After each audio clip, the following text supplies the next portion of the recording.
I think what's happening is world-changing. I think this is as big an event as the collapse of the Soviet Union in the late 80s, early 90s.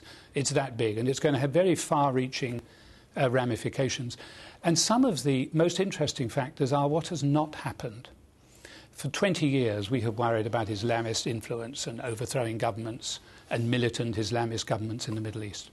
And what has actually happened has been a grassroots revolution led by young people, inspired by the internet and Facebook and the social networks. Satellite television. And satellite television, but certainly satellite television, and against political and economic matters.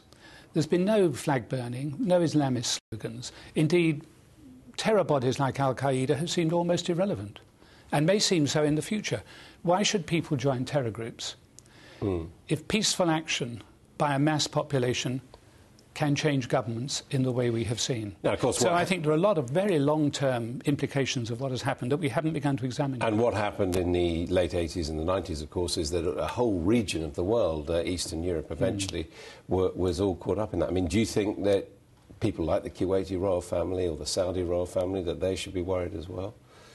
I think down the Gulf, the circumstances will probably stay pretty much as they are, except that I think there will be reforms. Reforms have been promised in a number of countries. I think they will take place. There may be changes in ministerial personnel. There will be reforms.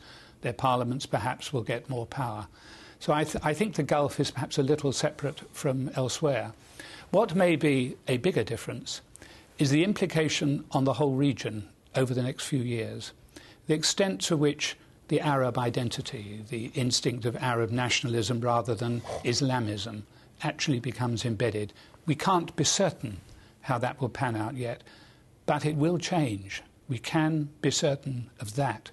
And when this has bedded down in the next 5 or 10 years, the world will look different from the way it looks today.